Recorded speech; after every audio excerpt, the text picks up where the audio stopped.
Hello viewers. स्वागत है आप सभी का आपके अपने YouTube चैनल पर। कहते हैं कि जिंदगी लंबी नहीं बड़ी होनी चाहिए और इसका जीता जागता उदाहरण है ब्रूस ली, जो मात्र 32 साल की उम्र तक इतने प्रसिद्ध हो गए कि रहती दुनिया तक उनका नाम याद रखा जाएगा।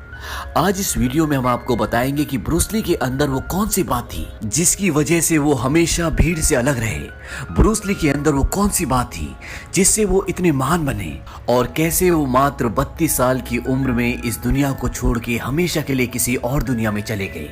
तो चलिए इस कहानी को शुरू से शुरू करते हैं। सैन फ्रांसिस्को कैलिफोर्निया यूएस, 27 नवंबर सन 1940।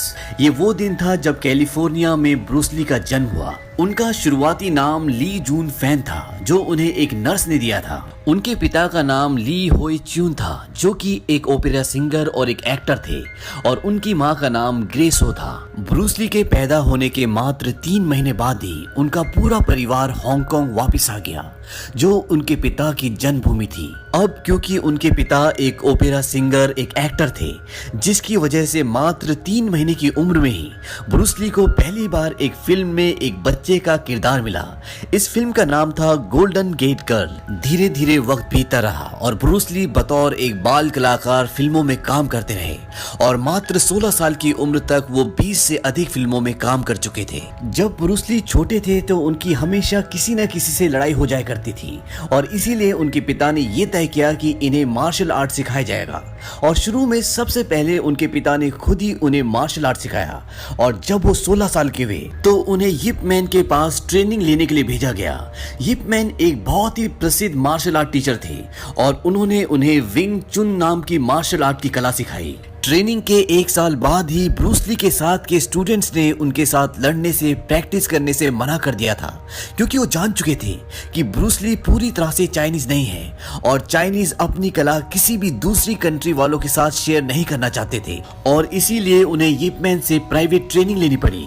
ट्रेनिंग लेने के 2 साल बाद जब वो 18 साल के हुए तो उन्होंने हांगकांग स्कूल बॉक्सिंग टूर्नामेंट में हिस्सा लिया और उन्होंने इस टूर्नामेंट में पिछले चैंपियन को हराकर जीत हासिल कर ली। वहीं ये वो वक्त था जब हांगकांग में अपराध का बहुत बोलबाला था और ब्रूस ली हमेशा किसी न किसी से लड़ाई झगड़ा करते रहते और एक बार उनकी एक अपराधी से लड़ाई हो गई, जिसकी वजह से उनकी जान को खतरा हो गया और इसके चलते उनके पिता ने उन्हें हांगकांग से दोबारा अमेरिका वापस भेज दिया। अमेरिका आने के बाद ब्रूस ली को अपने खर्चों के लिए कुछ तो करना था, इसीलिए उन्होंने पार्क में बच्चों को मार्शल आर्ट सिखाना शुरू कर दिया और 20 साल की उम्र तक उन्होंने कुछ पैसे जमा कर लिए और यूनिवर्सिटी ऑफ वॉशिंगटन में एडमिशन ले लिया। यहाँ भी वो अपने साथ के स्टूडेंट्स को मार्शल आर्ट सिखाया करते थे। इसी दौरान उनकी मुलाकात लिंडा एमरी से हुई और लिंडा को देखते ही उन्हें उनसे प्यार हो गया और अगस्त 1964 में इन्होंने शादी कर ली। इनके 2 बच्चे हुए, ब्रेंडन ली और शैनन ली। इसके बाद ब्रूस ली ने सिएटल में अपना एक मार्शल आर्ट स्कूल खोला। मार्शल आर्ट के लिए उनका जुनून इतना ज्यादा था कि उन्होंने कॉलेज की पढ़ाई बीच में ही छोड़ दी। इसके बाद उनकी मुलाकात जेम्स ली से हुई और जेम्स ली के साथ मिलकर उन्होंने ऑकलैंड में एक और मार्शल आर्ट स्कूल खोला।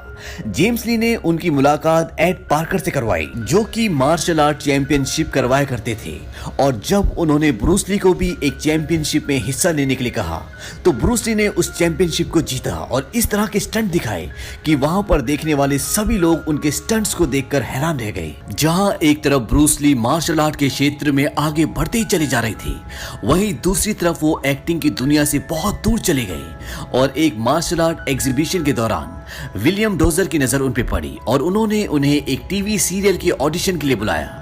इसके बाद दोबारा से ब्रूस ली टीवी इंडस्ट्री में आ गए और उन्होंने कई सारे सीरियल्स भी किए और ब्रूस ली का एक बार फिर से एक्टिंग का सफर शुरू हो गया। उन्होंने फिल्मों में कुछ छोटे मोटे काम भी किए, लेकिन उन्हें कोई भी बड़ा काम नहीं मिला। इसीलिए वो एक बार फिर से हांगकांग वापस आ गए। हांगकांग आने के बाद उनके साथ एक अजीब सी बात हुई। जो अमेरिका में उन्होंने TV series the green hornet की थी, वो हांगकांग में काफी फेमस हो गई थी और यहाँ पर अब ब्रूस ली को हर कोई जानता था। और इसके बाद सन 1971 में ब्रूस ली को बिग बॉस मूवी में लीड रोल मिला और ये फिल्म पूरे एशिया में बहुत चली और अब ब्रूस ली एक जाने माने चेहरे बन चुके थे। इसके बाद उनकी अगली फिल्म आई फिस्ट ऑफ फ्यूरी और इस फिल्म ने उनकी पहली फिल्म के सारे रिकॉर्ड तोड़ दिए और अब वार्नर ब्रदर्स ने उन्हें अपनी एक अगली फिल्म में जिसका नाम एंटर द ड्रैगन था उसमें लीड रोल का ऑफर दिया और ब्रूस ली ने इसे एक्सेप्ट कर लिया।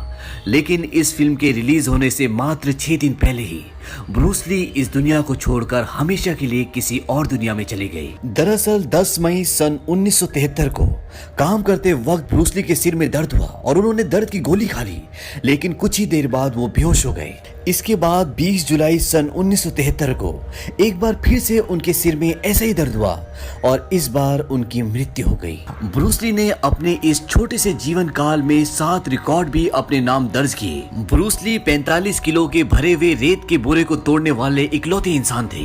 ब्रूस ली 1 सेकंड में 9 बार पंच कर सकते थे और उनके पंच में इतनी पावर थी कि वो 1 इंच दूर से किसी भी इंसान को जिसका वजन 75 किलो हो उसे 5 से 6 मीटर दूर कर सकते थे। ब्रूस ली के पंच की पावर 350 पाउंड थी जो कि मोहम्मद अली के पंच के बराबर थी, लेकिन ब्रूस ली का वजन 130 पाउंड था और मोहम्मद अली का उसका दुगना यानी 260 पाउंड। ब्रूस ली एक बार में 1500 पुशअप्स कर सकते थे, 401 हाथ से, 2 उंगलियों पर 200 और 1 अंगूठे पर 100 पुशअप्स। इसके साथ साथ ब्रूस ली ने 5 मीटर ऊंचे और 135 किलोग्राम के रेत के बोरे को लात मारकर छत तक पहुंचाने का विश्व रिकॉर्ड भी बना रखा है। और इसके साथ साथ ब्रूस ली ननचक इतनी स्पीड से चलाते थे कि वो 1600 पाउंड्स की पावर उससे प्रोड्यूस कर दिया करते थे। तो ये था ब्रूस ली का पूरा जीवन। हालांकि वो मात्र 32 साल की उम्र में ही इस दुनिया को छोड़कर चले गए, लेकिन आज भी वो हर इंसान के दिल में जिंदा है। उम्मीद करते हैं कि आपको ये कहानी पसंद आई होगी।